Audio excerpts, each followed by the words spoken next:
चलो, तो पिछली क्लास में हम लोगों ने परसेंटेज कॉम्पोजिशन के बारे में समझ लिया था। आज चर्चा को आगे बढ़ाते हैं और पिछली क्लास में ये वाला क्वेश्चन एक जो हमने होमवर्क के लिए लिया था, बाकी सारे क्वेश्चंस भी लिए थे, इसको देखते हैं कि हम इस वाले क्वेश्चंस को कैसे अटेम्प्ट करेंगे।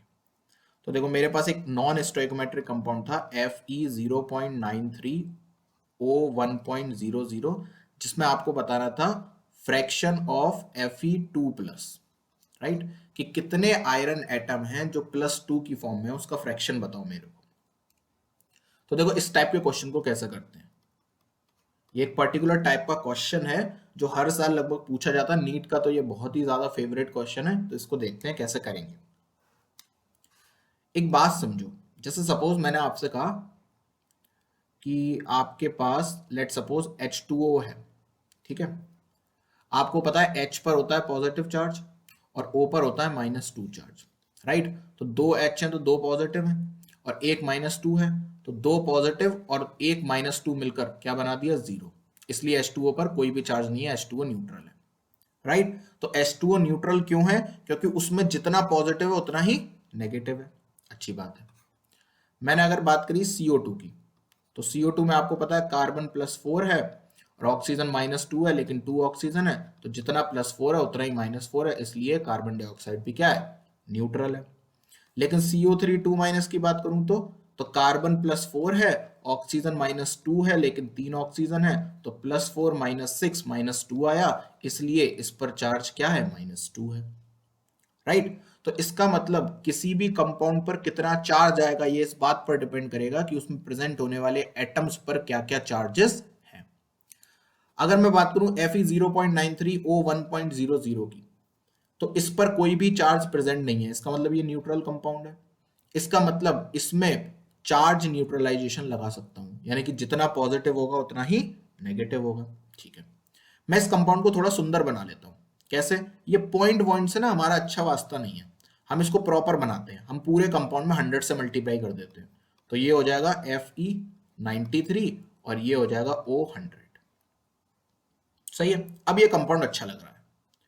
अब मुझे ये पता है ये जो 93Fe हैं, इनमें कुछ Fe2+ हैं और कुछ Fe3+ है। सही है। मुझे नहीं पता कितने हैं, मैंने मान लिया Fe2+ जो है वो X है, तो पक्की बात है Fe3+ जो होंगे वो 93 - X रहे होंगे।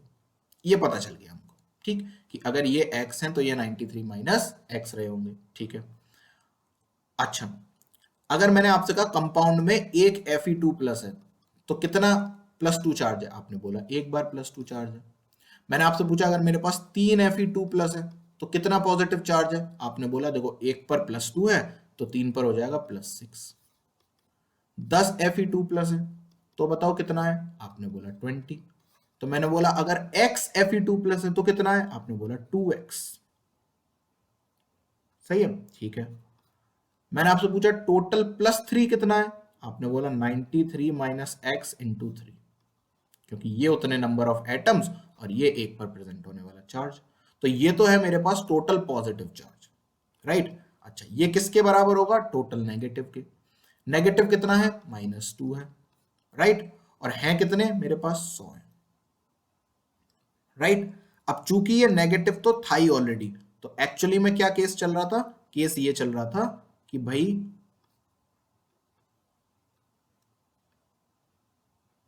कि पॉजिटिव और नेगेटिव का जो भी सम होगा वो 0 के बराबर आना चाहिए था।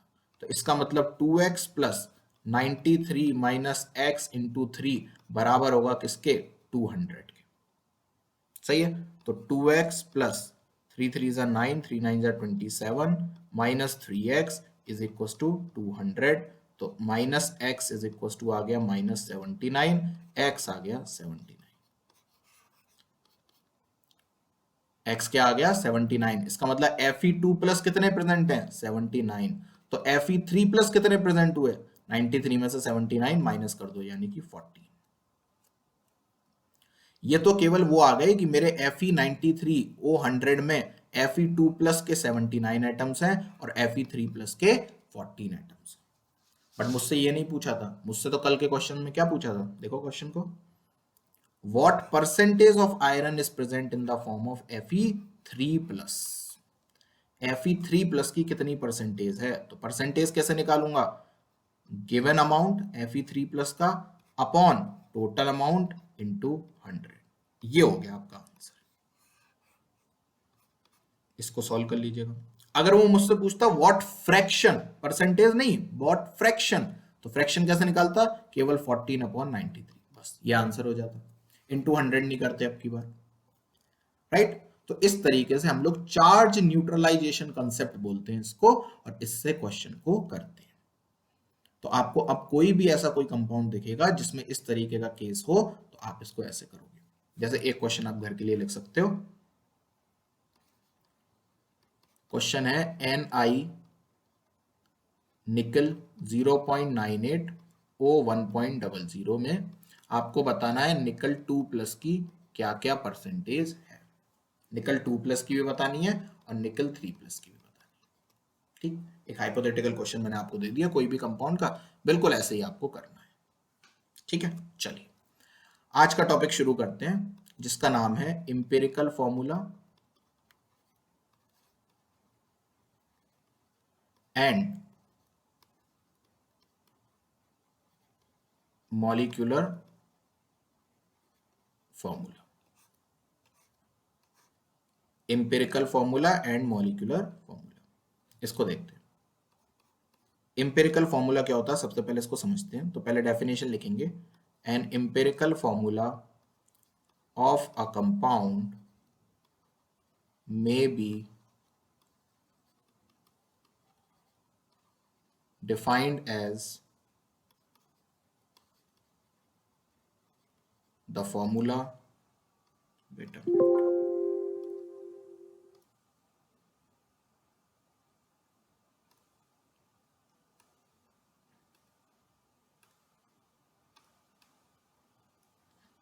defined as the formula which gives the simplest whole number ratio of atoms of the various elements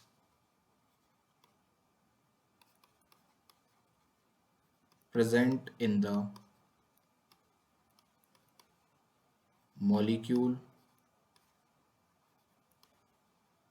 of compound। मतलब क्या है वो समझते हैं। जैसे सपोज मैंने आपसे कहा आपके पास ग्लूकोज है, ग्लूकोज का फॉर्मूला C6H12O6, तो ये तो ग्लूकोज का क्या है, मॉलिक्यूलर फॉर्मूला। ये ग्लूकोज का क्या है, मॉलिक्यूलर फॉर्मूला। मैंने आपसे कहा इसका एम्पिरिकल फॉर्मूला बताओ, तो आप क्या कहोगे, सर देखो सब में जितने भी कॉमन है वो निकाल लो। जैसे C6H12O6 में जो सबसे ज्यादा कॉमन वैल्यू आ रही है वो है 6, तो मैं इसको ऐसे भी लिख सकता हूं CH2O, यानी कि मैंने सब में से 6 कॉमन निकाल लिया, राइट। तो ये जो मैंने संख्या कॉमन निकाली उसके बाद जो कंपाउंड मिलकर आया वो होगा एम्पिरिकल फॉर्मूला। यानी कि मॉलिक्यूल का वो फॉर्मूला जिसमें सारे नंबर का एटम्स का जो रेशियो है वो सिंपलेस्ट होना चाहिए। क्योंकि इसमें अगर मैं रेशियो पूछता आप कहते हैं 6:12:6, बट इसमें बोलूंगा तो 1:2:1, ये सिंपलेस्ट रेशियो, सही है। और आपने जो इसमें से कॉमन लिया उसको बोला जाता है an, empirical factor. Empirical factor क्या था, 6, जो आपने बाहर निकाल लिया नंबर कॉमन लेकर, सही है। अच्छा, अब मैं अगर आपसे इसका मास पूछूं ग्लूकोज का, तो ग्लूकोज का आप मास बोलोगे कि सर इसमें देखो 12 तो मतलब 6 तो क्या है, कार्बन है, तो 12 इंटू 6 प्लस 12 प्लस 16 इंटू 6, तो ये हो गया 12 6 72 प्लस 12 प्लस 96, तो ये कितना होगा, 6 और 2 8 और 2 10, और ये हो गया 80, 180। तो ग्लूकोज का मास तो आया 180। अगर आप CH2O का मास निकालो तो 12 प्लस 2 प्लस 16, 6 और 2 8 और 2 10 और 30, राइट, ये आया 30। तो अगर आप ध्यान से देखोगे तो आपको पता चलेगा जो मॉलिक्यूलर फॉर्मूला है उसकी वैल्यू है n into empirical formula mass. Molecular formula mass is equal to n into empirical formula mass, यानी कि 180 इज इक्वल टू 30 जो कि इम्पेरिकल फॉर्मूला मास है इंटू 6 जो आपने कॉमन लिया था। राइट, ठीक है। अगर मैं आपसे कहूं मेरे पास है लेट सपोज H2O, तो H2O का ये तो मॉलिक्यूलर फॉर्मूला है। अब क्या मैं इसमें कुछ सिंपल कर सकता हूं? कुछ नहीं कर सकता, है ना। तो इसका इंपेरिकल भी क्या रहेगा? H2O ही रहेगा। तो इसमें n की वैल्यू क्या हो जाएगी? आपने कुछ कॉमन लिया, यानी कि आपने 1 कॉमन लिया, 1 से मल्टीप्लाई कर दो, 1 से डिवाइड कर दो, कोई फर्क नहीं पड़ता, n की वैल्यू हो गई 1। तो empirical formula molecular formula same भी हो सकते हैं, वो डिफरेंट भी हो सकते हैं, वो डिपेंड करेगा किस कंपाउंड की आप बात कर रहे हो। ठीक, तो एक बड़ा ही सस्ता सा क्वेश्चन एक बार आया था कि भाई identify the molecule having empirical formula CH2O. Identify the molecule having empirical formula CH2O. Option A CH3CHO, option B OH CH2 CH2OH, option C COOH COOH और ऑप्शन डी CH3COOH। तो बारी बारी सारे चेक करते हैं एक बार। तो किस मॉलिक्यूलर फॉर्मूला का कंपाउंड इंपेरिकल फॉर्मूला हो सकता है CH2O, चेक करते हैं। तो सबसे पहले इसका मॉलिक्यूलर फॉर्मूला लिखो। इसमें 2 कार्बन है, 4 हाइड्रोजन है और 1 ऑक्सीजन है, तो कुछ कॉमन नहीं ले सकते। यहाँ पर देखो 2 तो कार्बन है, 6 हाइड्रोजन है और 2 ऑक्सीजन है, अगर इसको कॉमन लोगे तो बनेगा CH3O। नहीं, ये तो नहीं है आंसर। इसमें देखो 2 कार्बन है, 4 हाइड्रोजन है और 4 ऑक्सीजन है, 2 हाइड्रोजन है, तो ये बनेगा CO2H, ये भी नहीं है। इसमें 2 कार्बन है, 4 हाइड्रोजन है और 2 ऑक्सीजन है, इसको लोगे तो बनेगा CH2O। यस, यही है हमारा आंसर।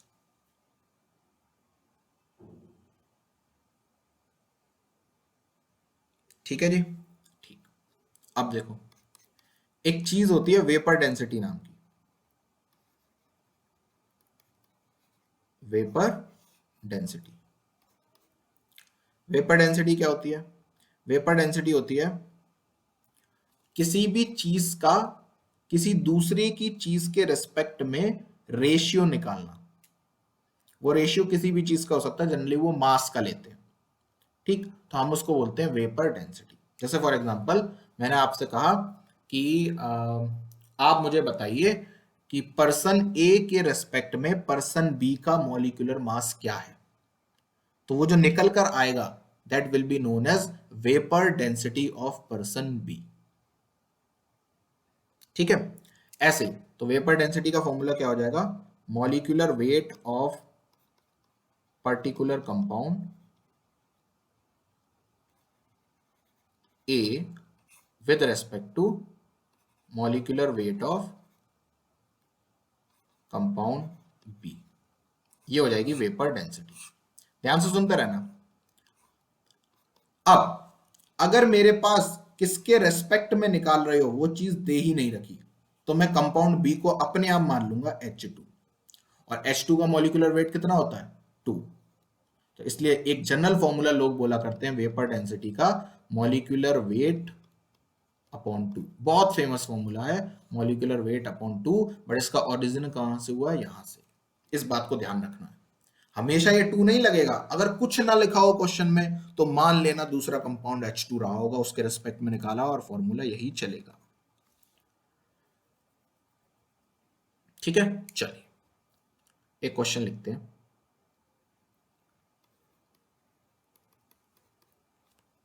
क्वेश्चन क्या है? एक कंपाउंड है, ऑन एनालिसिस करने पर गेव द फॉलोइंग रिजल्ट। वो एक रिजल्ट देता है क्या कि भाई कार्बन है मेरे पास 54.54%, हाइड्रोजन है मेरे पास 9.09% एंड वेपर डेंसिटी है कंपाउंड की 88। तो डिटरमाइन द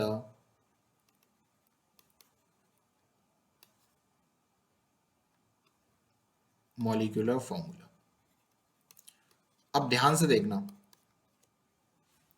जब भी ऐसे कंपाउंड में आपको किसी एटम्स की परसेंटेजेस दे रखी हो, राइट, तो हम सबसे पहले उसका एम्पिरिकल फॉर्मूला निकालते हैं।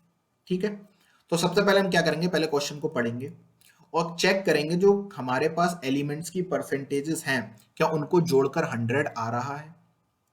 अगर ऐसा ना हो, 100 ना आ रहा हो, तो क्या करना है, जितनी भी वैल्यू बची, यानी कि 100 बनाने के लिए जितनी वैल्यू और ऐड करनी है उतना ही परसेंटेज हम अपनी तरफ से मान लेंगे ऑक्सीजन का। ये पहला रूल हो गया। ठीक, तो मुझे क्वेश्चन में कार्बन की और हाइड्रोजन की परसेंटेज दे रखी है और दोनों को मिलाकर 100 नहीं आ रहा है, तो सबसे पहले मैं परसेंटेज ऑफ ऑक्सीजन निकालूंगा। वो कितनी हो जाएगी, 100 माइनस बाकी सबका सम, तो 54.54 प्लस 9.09, ये आ जाएगा 36.37%। ठीक, फिर हम एक टेबल बनाएंगे। सबसे पहले लिखेंगे एलिमेंट, सी, एच और ओ, तीन एलिमेंट है मेरे पास, इनकी परसेंटेजेस 54.54, 9.09 और 36.37। ठीक है, इनके एटॉमिक वेट लिखोगे फिर आप, ये स्टेप फिक्स है हर क्वेश्चन के लिए, ये एटॉमिक वेट लिख लिए। ठीक, फिर आप इनमें निकालोगे नंबर ऑफ एटम्स। क्या निकालोगे, नंबर ऑफ एटम्स। कल सिखाया था नंबर ऑफ एटम्स कैसे निकालते हैं, percentage divided by molecular weight. तो 54.54 divided by 12, 1 divided by 9.09 divided by 1 और 36.37 डिवाइडेड बाय 16। इसको जब डिवाइड दोगे आंसर आएगा 4.53, इसको दोगे ये आ जाएगा 9.09, इसको दोगे ये आ जाएगा 2.57। ठीक, फिर आपको क्या करना है, इन तीनों वैल्यू में जो सबसे छोटी वैल्यू हो, स्टेप्स याद रखिएगा, जो सबसे छोटी वैल्यू हो उससे सब में डिवाइड दे दो, वो क्या आ जाएगा आपका रेशियो। तो जब आप 2.57 का 4.53 में दोगे और लगभग आपको अप्रोक्सीमेट डिवाइड देना है, ठीक है ना, यानी कि आपकी वैल्यू कोई इंटीजर आनी चाहिए, आपको ये याद रखना है। तो 2.57 में जब 4.53 का डिवाइड दोगे लगभग लगभग 2 आएगा, 9.09 में दोगे ये लगभग 4 आएगा और 2.57 में दोगे तो 1 आएगा। ठीक, जैसे ही आपने इतना काम कर लिया तो आप बोल दोगे कि अब आपका एम्पिरिकल फॉर्मूला क्या हो गया, C2H4O1। C2H4O1 ये क्या हो गया आपका एम्पिरिकल फॉर्मूला। ठीक, बट क्वेश्चन में मेरे से क्या पूछा था, मॉलिक्यूलर फॉर्मूला। याद रखना ये ट्रिक क्या है, ये पूरा एक मेथड है एम्पिरिकल फॉर्मूला बनाने का जो आपको आना चाहिए। ठीक, आपसे जब भी किसी भी क्वेश्चन में एम्पिरिकल फॉर्मूला निकलवाए आपको ऐसे ही निकालना है, एक टेबल तैयार करनी है, ये बोर्ड्स में जरूर आएगा। ठीक, और ये नीट में भी आता है और जेई 2022 एडवांस्ड में पूरा इसी मेथड पर सवाल आया था, अभी मैं आपको करवाऊंगा। इसका मतलब एम्पिरिकल फॉर्मूला की ये टेबल बहुत फेमस है, जेई, नीट, ओलंपियाड, बोर्ड सबको ये प्रिय है। ये निकल कर आ गया एम्पिरिकल फॉर्मूला। क्वेश्चन में मुझसे पूछा है मॉलिक्यूलर फॉर्मूला, मुझे पता है मॉलिक्यूलर फॉर्मूला कैसे निकालूंगा, मुझे एन की वैल्यू पता होनी चाहिए। क्यों, क्योंकि किसी मॉलिक्यूलर फॉर्मूला में से कुछ एन बाहर निकाला होगा तभी इंपिरिकल फॉर्मूला आया होगा। तो अगर मैं इंपिरिकल फॉर्मूला में वो एन फिर से डाल दूं तो मॉलिक्यूलर फॉर्मूला आ जाएगा। सही बात है, ठीक है। तो अब वो एन कैसे पता लगाऊंगा, तो मुझे पता था इंपिरिकल फॉर्मूला मास जो होता है वो molecular formula mass divided by n होता है। तो मेरे पास इंपिरिकल फॉर्मूला है, मैं इससे इंपिरिकल फॉर्मूला मास निकाल सकता हूं। तो 24 प्लस 4 प्लस 16 कितना हो गया, ये 20 और 44 हो गया, राइट। तो ये आ गया 44। मॉलिक्यूलर फॉर्मूला मास कहां से लेकर आऊंगा, अरे वेपर डेंसिटी दे रखी है और अभी तो पीछे पढ़ा था हमने क्या कि vapour density is equal to molecular weight divided by 2 if nothing is mentioned.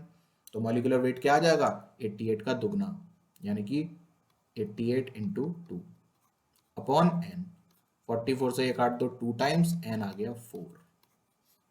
और जैसे ही N4 आया मैं N को अंदर डाल दूंगा, मॉलिक्यूलर फॉर्मूला बन जाएगा C8H16O4। C8H16O4 ये हो गया हमारे इस क्वेश्चन का आंसर। और इस तरीके से हम लोग किसी भी क्वेश्चन को करते हैं रिलेटेड टू एम्पिरिकल फॉर्मूला। ठीक है, चलिए अब एक क्वेश्चन करते हैं जो कि आया हुआ है जेई एडवांस 2022 में। Let me check the question if I have.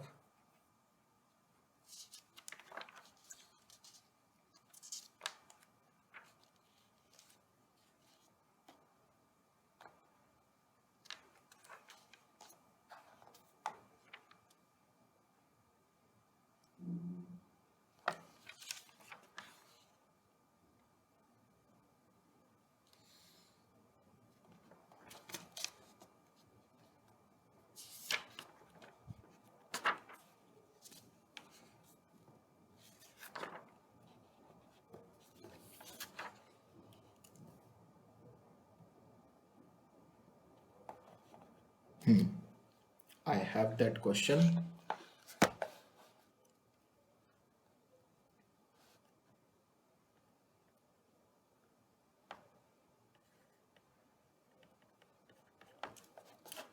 तो क्वेश्चन लिखेंगे कि भाई आपको एक टेबल दे रखी है, ठीक, इधर लिखा हुआ है कंपाउंड, इधर लिखा हुआ है percentage of P, wait percent है ऑब्वियसली ये, और इधर लिखा हुआ है वेट परसेंट ऑफ क्यू। ठीक, कि कंपाउंड है 1 2 और 3, 3 कंपाउंड है, एक में आपकी परसेंटेज ऑफ पी है 50 और क्यू की भी परसेंट है 50, दूसरे में पी की परसेंटेज है 44.4, इसकी परसेंटेज है 55.6, तीसरे में इसकी परसेंटेज है 40, इसकी परसेंटेज है 60।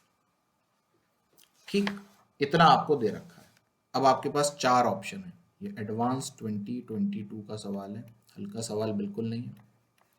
ठीक, और ये सवाल एमएसक्यू है, यानी कि इसमें एक से ज्यादा ऑप्शन भी करेक्ट हो सकते हैं, यानी कि एक भी करेक्ट हो सकता है, दो भी हो सकते हैं, तीन भी हो सकते हैं और चार भी हो सकते हैं। ठीक, और ऐसे क्वेश्चंस में क्या होता है, अगर जैसे मान लो 4 ऑप्शन करेक्ट हैं, आपने केवल 3 लगाए, आपका क्वेश्चन गया हाथ से, कुछ नहीं मिलेगा, नेगेटिव भी चली जाएगी। राइट, आपके मान लो ए और सी ही सही थे, आपने ए सी तो लगाया ही, साथ में डी भी लगा दिया, फिर भी आपका वो क्वेश्चन गलत हो गया। तो जो सही है एग्जैक्टली उतने ही आपको मार्क करने हैं, तो काफी टफ क्वेश्चन माने जाते हैं। तो पहला ऑप्शन लिखिए, पहला ऑप्शन क्या कहता है कि if empirical formula of compound 3 is P3Q4, right, then empirical formula of compound 2 is P3Q5। ये पहला ऑप्शन है। Option B, if empirical formula of compound 3 is P3Q2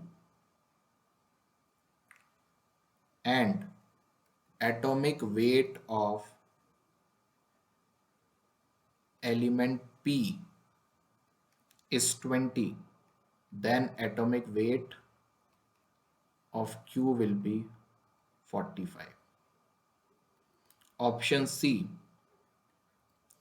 if empirical formula of compound 2 is PQ, then empirical formula of compound 1 is P5Q4. Option D, if atomic weight of P and Q are 70 and 35, then empirical formula of compound 1 will be P2Q. ये है आपका question. You have 5 minutes. Attempt it and check whether you are getting it or not. I'm again saying it is more than one correct option. That means one option may be correct, 2 may be correct, 3 may be correct, 4 may be correct. Attempt करिए question को, ध्यान से करिएगा.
तो देखो answer होगा B और सी. अब देखते हैं कैसे. ध्यान से देखना, जो आपको कल पढ़ाया था ना वही लगेगा सब कुछ. देखो आपको पहले कंपाउंड, पहले मैं पहला ऑप्शन चेक करता हूं, ठीक, कि अगर इंपेरिकल फॉर्मूला कंपाउंड 3 का, यानी कि इधर आ जाते हैं, है ना, इस P3Q4, राइट, तो empirical formula of compound 2 will be P3Q5. ठीक है. अगर कंपाउंड 3 का इंपेरिकल फॉर्मूला P3Q4 है, इसका मतलब क्या है, ध्यान से समझना. परसेंटेज दे रखी है आपको P की और परसेंटेज दे रखी है आपको Q, राइट. और मैंने आपको बताया था कि percentage divided by molecular mass, जो कि मुझे पता नहीं है P का, वो किसके बराबर होगा, नंबर ऑफ एटम्स, जो कि कितने हैं, 3 है, क्योंकि वो बोल रहा है ना कंपाउंड 3 में फॉर्मूला अगर P3Q4 है. सही है. और अगर मैं दोनों का रेशियो ले लूं, यानी कि 60 divided by mass of Q, तो ये किसके बराबर हो जाएगा, 3 डिवाइडेड बाई 4. सही है. एक जीरो से एक जीरो कैंसिल, 2 2 जा 4, 2 3 जा 6, यानी कि यहां से क्या रिलेशन निकल कर आया, यहां से रिलेशन निकल कर आया 2mQ mass of Q upon 3 mass of P is equal to 3:4. और सॉल्व कर लें तो मैं बोल सकता हूं 9 into mass of P is equal to 8 into mass of Q. ये एक रिलेशन आ गया यहां से, राइट. ठीक है. अब कह रहा है कि अगर ऐसा है तो इंपीरिकल फॉर्मूला ऑफ कंपाउंड 2 क्या होगा, P3Q5 होगा, राइट. ठीक है. तो अगर ऐसा है तो लेट्स चेक कि क्या ये P3Q5 है या नहीं. तो उसके लिए कैसे करेंगे, फिर से यही चीज लगाओ. तो इसको मैं बिगाड़ रहा हूं, जो मैंने लिखा है, रिलेशन हमारे पास आ चुका है, 9mP is equal to 8Q. इसको हम यूज करेंगे अभी. तो सेकंड कंपाउंड में अगर मैं लगाऊंगा तो लिखूंगा 44.4 divided by mass of P upon 55.6 divided by mass of Q is equals to कितना, 3 डिवाइडेड बाई 5। सही है। तो यहां से क्या आ जाएगा, मास ऑफ Q ऊपर पहुंच जाएगा, ये इधर आ जाएगा, तो ये आ जाएगा 44.4 m of Q upon 55.6 m of P is equal to 3/5। और यहां से MP और MQ के बीच में रिलेशन है, तो यहां से मैं MP की वैल्यू निकाल लूं या MQ की वैल्यू निकाल लूं, राइट। तो अगर मैं MP की वैल्यू निकालूं वो कितनी आएगी, 8MQ अपॉन 9, और यहां पर मैं उसको पुट कर सकता हूं, तो MQ से MQ कट जाएंगे और ये क्या आ जाएगा 44.4, 9 ऊपर पहुंच जाएगा अपॉन 55.6 इंटू 8, राइट। इसको अब आपको सॉल्व करना है और चेक करना है क्या ये 3/5 के बराबर आ रहा है, राइट। तो जब आप इसको सॉल्व करोगे तो ये आएगा 9/10, यानी कि आपका फॉर्मूला होना चाहिए P9Q10। ये P3Q5 जो आ रहा है वो गलत है, इसको आपको सॉल्व करना पड़ेगा, ठीक है। तो इसका मतलब पहला ऑप्शन गलत हो गया, ठीक है। हल्का फुल्का क्वेश्चन नहीं है, एडवांस का क्वेश्चन है, मजाक थोड़ी है। एडवांस में कम क्वेश्चन आते हैं और आपको टाइम पूरा मिलता है, तो इसलिए एक एक क्वेश्चन अच्छा खासा क्वेश्चन होता है। चलिए दूसरे ऑप्शन को चेक करते हैं। तो ऑप्शन बी में क्या करेंगे, अब वही सेम काम करना है कि अगर इंपेरिकल फॉर्मूला कंपाउंड 3 का P3Q2 है तो अगर P3Q2 है तो 4 की जगह अब यहां पर 2 आ जाएगा रेशियो में, सही बात है। तो अब जो मेरा रिलेशन आएगा वो आएगा 9MP is equal to 4MQ। इसी तरीके से आप निकाल कर देखिएगा जैसे अभी हम लोगों ने पिछला वाला निकाला था। बाकी का मैं बिगाड़ता हूं, तो एक ये नया रिलेशन हमारे पास आ गया है 9MP is equal to 4Q। और इसमें वो हमसे क्या कह रहा है, इसमें हमसे कह रहा है कि अगर ऐसा है और एटॉमिक वेट अगर P का कितना है 20, तो इसका मतलब 9 इंटू 20, तो मास ऑफ Q जो आएगा वो आएगा 45। चेक कर लेते हैं 45 आ रहा है या नहीं। तो 4 5 जा 20 और 9 5 जा 45, yes, mass of Q is equal to 45। तो B option is correct. Again अगर इंपीरिकल फॉर्मूला कंपाउंड 2 का PQ है, यानी कि अब आपको क्या रखना है, दोनों का 44.4 upon mass of P upon 55.6 upon mass of Q is equal to 1/1, क्योंकि दोनों के बीच में रेशियो क्या है 1/1 है, यहाँ पर 1/1 है। तो यहाँ से आपको एक रिलेशन मिल जाएगा, उस रिलेशन से MP या MQ की किसी की वैल्यू निकाल लेना जैसे पहले में निकाली थी, राइट। फिर दूसरे के लिए लिखना और फिर दूसरे के लिए निकालना, तो आपको पता चलेगा कि कंपाउंड सी में वो ट्रू आ जाएगा, ठीक है। तो ये आपका काम होगा। तो कैसे लिखोगे, चलो मैं कर ही देता हूं। तो यहां से जब आप रिलेशन निकालोगे तो रिलेशन आएगा 44.4 MQ is equal to 55.6 MP, ये रिलेशन आ जाएगा। और दूसरे वाले में लगा दो अब इसको, तो दूसरे वाले में रेशियो क्या है 50-50 ही है, तो 50 divided by mass of P अपॉन 50 divided by mass of Q is equal to हमें निकालना है, राइट। तो 50 से 50 कैंसिल, तो ये आ जाएगा MQ upon MP, MQ upon MP। और MQ और MP का रिलेशन हमने अभी पीछे से निकाला, तो MQ की वैल्यू में क्या लिख सकता हूँ 55.6 MP अपॉन 44.4, तो उसको यहाँ पर MQ की जगह पुट कर दो, तो MP से MP कट जाएगा और वैल्यू आएगी 55.6 अपॉन 44.4, सही है, ठीक है। तो ये लगभग लगभग क्या हो जाएगा 5:4 के बराबर, 5:4 के बराबर। तो इसका मतलब सी ऑप्शन भी क्या है करेक्ट। ऑप्शन डी पर चलते हैं। ऑप्शन डी क्या कह रहा है कि अगर एटॉमिक वेट P और Q का 70 और 35 है, ठीक है, तो इंपीरिकल फॉर्मूला कंपाउंड 1 का P2Q होगा। तो अब ये तो आप लोग कर ही लोगे, फिर भी मैं आपको करा देता हूं। तो अब यहां पर आपको मॉलिक्यूलर वेट दे रखा है और आपसे इंपीरिकल फॉर्मूला निकलवा रहा है। तो अभी मैंने आपको सिखाया था कैसे करते हैं, percentage divided by molecular weight gives you the number of atoms.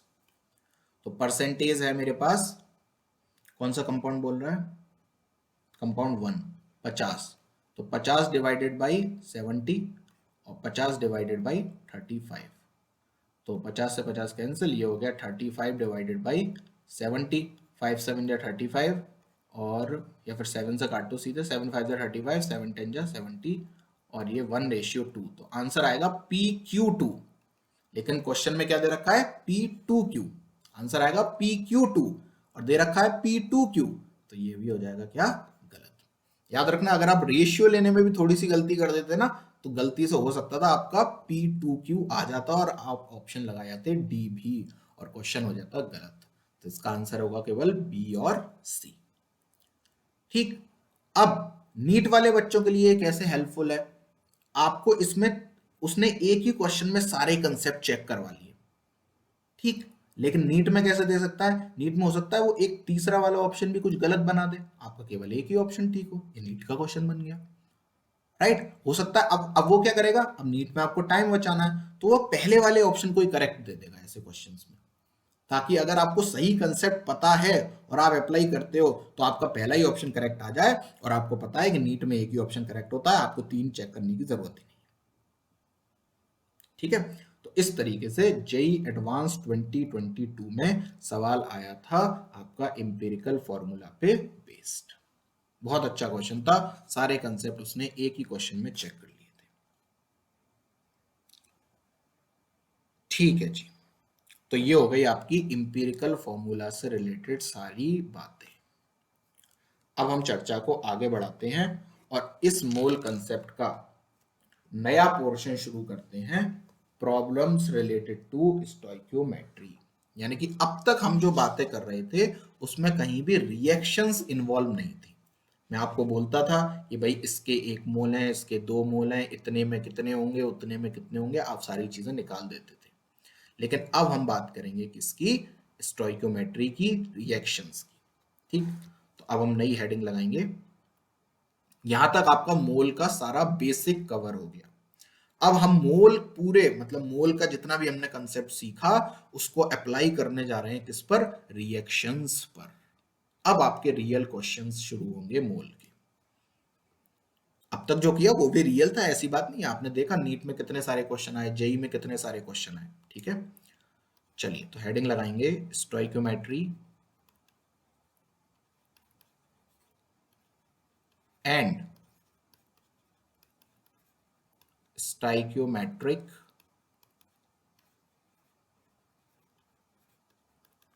Calculations.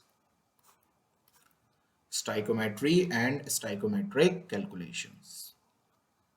चलिए, तो जो आपका स्टोइकियोमेट्री वर्ड है, सबसे पहले तो ये ग्रीक वर्ड से आया है। ये कहां से आया है? ग्रीक वर्ड से। ग्रीक वर्ड कौन सा है? स्टोइकियोन। इसका मीनिंग होता है एलिमेंट। ठीक। और मेट्रॉन, इसका मीनिंग होता है मेजर। तो स्टोइकियोमेट्री का मतलब क्या हुआ? कहीं ना कहीं हम एलिमेंटल मेजरमेंट करेंगे यहाँ पर, कि कितने एलिमेंट से कितने बनते हैं, उतने से इतने बने तो इतने से कितने बनेंगे, इस तरीके की बातें हम कुछ कुछ करने वाले हैं। ठीक। तो चलिए, सबसे पहले मैं आपको एक रिएक्शन लिखकर देता हूं। AA plus BB giving CC plus DD। ठीक। A और B क्या है इसमें? बड़े A और B। A और B हैं आपके रिएक्टेंट्स। C और D क्या है? ये हैं आपके प्रोडक्ट्स। छोटे A और छोटे B क्या है? कॉफिशिएंट हैं, या स्टोइकियोमेट्री बोलते हैं इनको। किसकी? रिएक्टेंट की। और छोटा C और छोटा D क्या है? Stoichiometry of product. ठीक है। जैसे फॉर एग्जांपल हम रिएक्शन लिखते हैं कि भाई N2 plus H2 giving NH3, और इसको बैलेंस कर देते हैं कि भाई यहां पर लगा दो 3, यहां पर लगा दो 2, और ये बैलेंस हो गया। ठीक। तो इसका मतलब क्या है? H2 की स्टोइकियोमेट्री है 3, N2 के आगे कुछ नहीं लिखा, मतलब है 1, और NH3 की है 2। सिंपल। ठीक है। ओके। अगली बात, जब भी आपके सामने इस तरीके की कोई भी रिएक्शन लिखी होगी, इसका मतलब क्या है, आप इसको रीड कैसे करोगे, हाउ टू रीड, यही सबसे इंपॉर्टेंट बात है। अगर आपने इसको सही से रीड करना सीख लिया तो इसका मतलब आपने स्टोइकोमेट्री का एसेंस पकड़ लिया।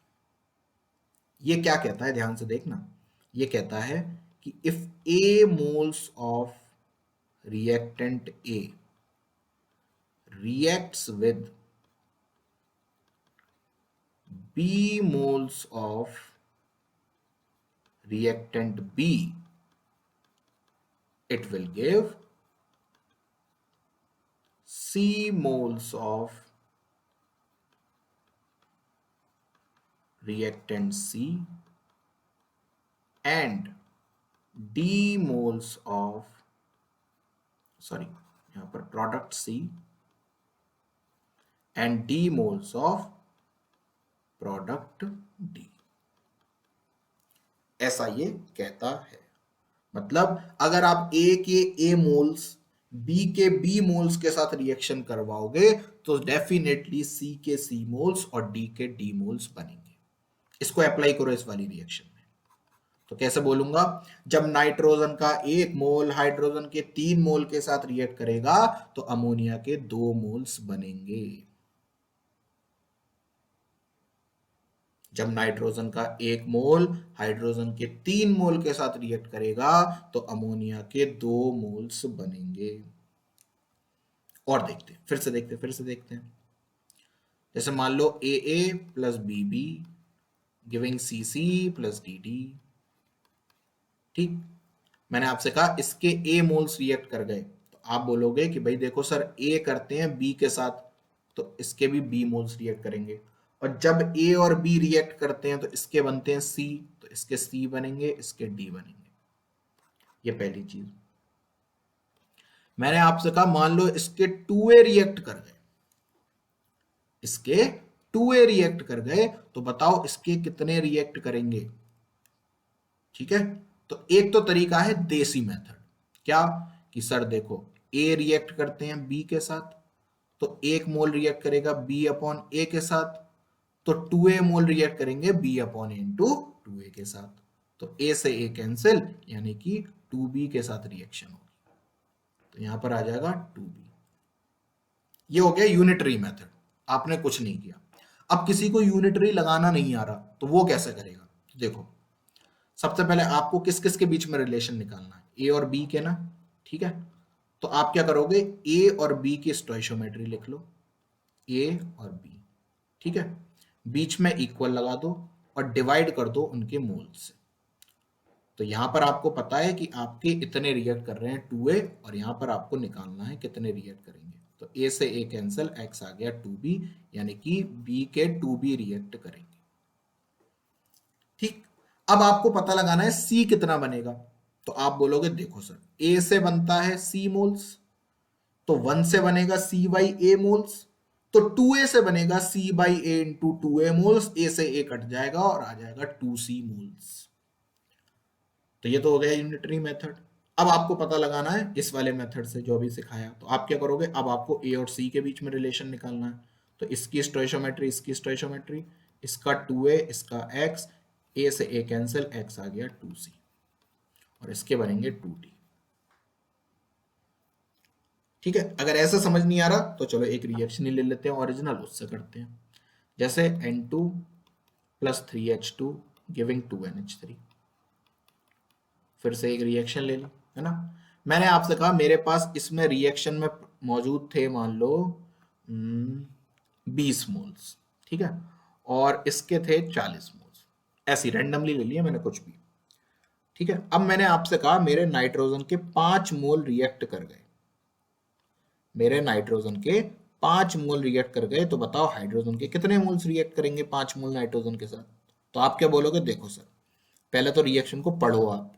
तो रिएक्शन कहती है कि जब नाइट्रोजन के 1 मोल हाइड्रोजन के 3 मोल के साथ रिएक्ट करते हैं तो अमोनिया के 2 मोल बनते हैं, ऐसा रिएक्शन बोलती है। तो अगर एक रिएक्ट करते हैं 3 के साथ तो 5 रिएक्ट करेंगे 15 के साथ। ये तो हो गया यूनिटरी मेथड। लेकिन अब आपको यूनिटरी नहीं आता तो आप क्या करोगे, 1 और 3 बीच में इक्वल, इसमें डिवाइडेड बाई 5, इसमें x आ गया 15।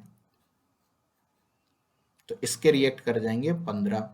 आगे चले, इसके एक रिएक्ट करके बनाते हैं इसके 2 मोल, तो इसके 5 रिएक्ट करके कितने बनाएंगे? आपने बोला 10 मोल, लेकिन आपको तो समझ ही नहीं आता। तो 1 और 2 बीच में इक्वल, डिवाइडेड बाई 5, इधर x आ गया 10। तो इसका मतलब इसके बनेंगे 10 मोल।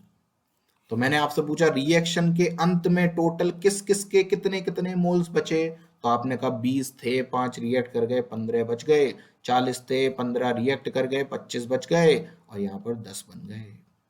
तो यानी कि रिएक्शन के एंड में टोटल कितने मोल्स प्रेजेंट थे, तो आपने बोला 25 प्लस 15 40 और 10 50। 50 मोल्स रिएक्शन के एंड में प्रेजेंट थे।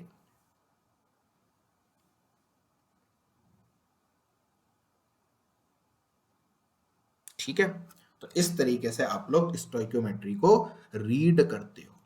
याद रखना, स्टोइकियोमेट्री केवल, इस बात को नोट करके लिख लो, 2 बातें बहुत इंपॉर्टेंट जो स्टोइकियोमेट्री में अक्सर लोग गलती करते हैं, कि जो स्टोइकियोमेट्री के कंसेप्ट हैं, सबसे पहली बात तो deals in terms of moles और number of molecules, moles or number of molecules. It don't deal in terms of weight or gram equivalent.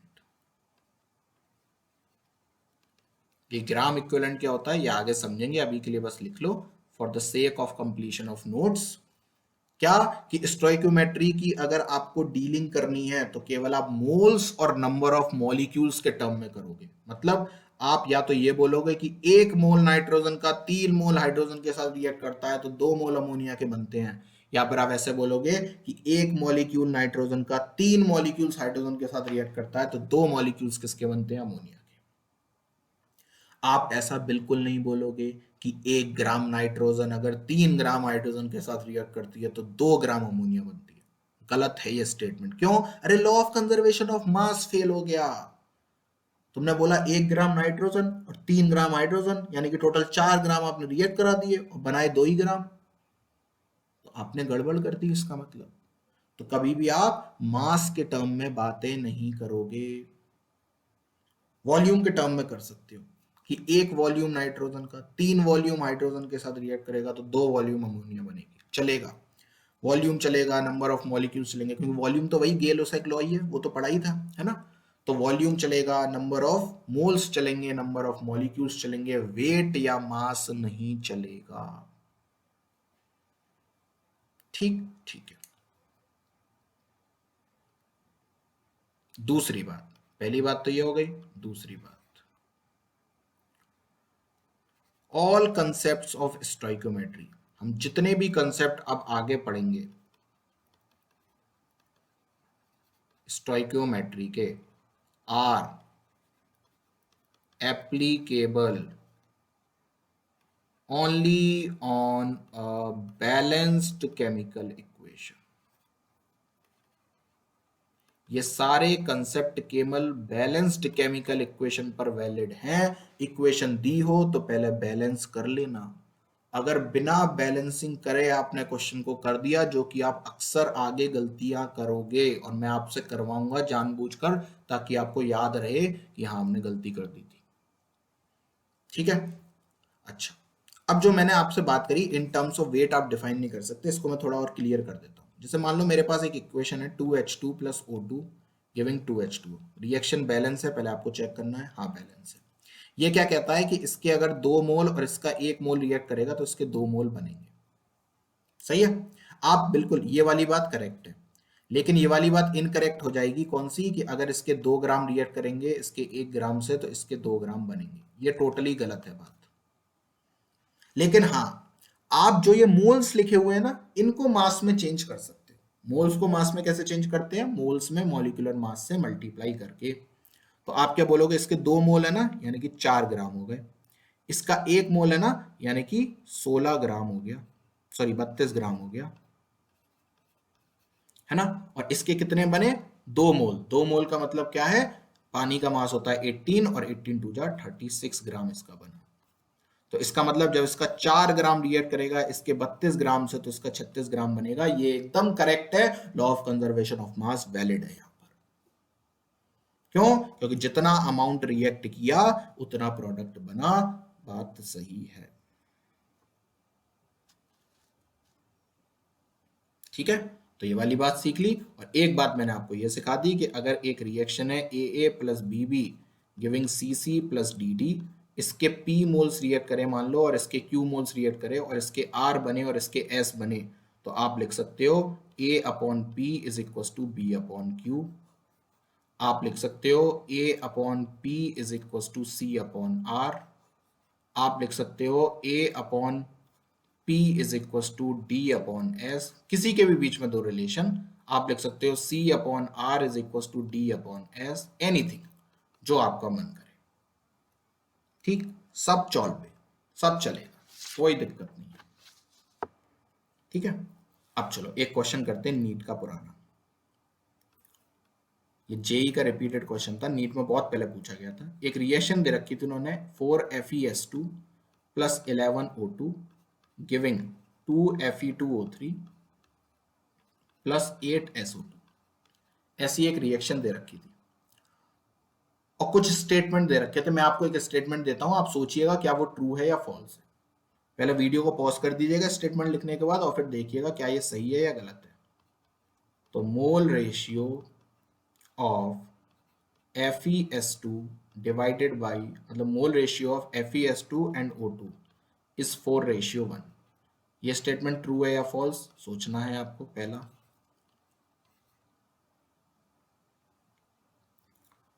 क्या आपने सोचा? अगर आपके दिमाग में ट्रू आया तो आप अपने आप को जो समझते हैं वो समझ लीजिए, बट ये फॉल्स है। यहाँ पर 11 है ना। क्यों भाई, ऐसा क्यों? मोल रेशियो ऑफ FeS2 और O2 4:1 नहीं है क्या? बिल्कुल नहीं है। मैंने आपसे कहा इसका एक ही मोल दे रखा है और इसका एक ही मोल दे रखा है, अब मोल रेशियो 4:11 है? बिल्कुल नहीं, वो तो 1:1 है। तो फिर ये 4 और 11 क्या बता रहा है? अरे ये मुझको ये बता रहा है कि जब भी आपको जितने भी मोल्स दिए जाएंगे वो आपस में जब रिएक्शन करेंगे तो वो रिएक्शन 4:11 में होगी। वो ये बिल्कुल नहीं बता रहा कि इन दोनों के मोल का रेशियो 4:11 है ना। वो क्या बता रहा है? Mole ratio of reactant reacted. बहुत ध्यान से, मोल रेशियो ऑफ रिएक्टेंट रिएक्टेड कितना है, मैं आपसे पूछूं कि किस रेशियो में वो रिएक्शन करेंगे, वो 4:11 है क्या? आप बोलोगे यस, वो 4:11 है। ये बहुत काम की बात थी, लोग इसमें अक्सर गलतियां करते हैं, और ऐसे क्वेश्चन जब स्टेटमेंट डिवीजन में आते हैं तो बहुत तबाही मचाते हैं। नीट 2022 का अगर आप पेपर देखेंगे तो लगभग लगभग 10 से 15 क्वेश्चन केमिस्ट्री में वो लोग स्टेटमेंट डिवीजन के ही पूछ बैठे थे, और उसमें ऐसी दिक्कतें होती हैं, थोड़ा सा कंसेप्ट आपका हिला, आपका क्वेश्चन गया हाथ से। तो concept should be totally complete strong, कि मोल रेशियो नहीं है, mole ratio of reactant reacted है। जैसे हमने law of conservation of mass में पढ़ा था, mass of reactant is equal to mass of product नहीं है, mass of reactant reacted is equal to mass of product formed है। ठीक है, चलिए, तो ये वाली बात हो गई। तो ये आपका पूरा स्टोइशियोमेट्री से रिलेटेड जितना कंसेप्ट था वो मैंने आपको बता दिया। अब हम कल इस पूरे कंसेप्ट से रिलेटेड खूब सारे ढेर सारे क्वेश्चंस करेंगे। मैं आपको डिफरेंट डिफरेंट टाइप्स के क्वेश्चन सिखाऊंगा, इसमें बहुत सारी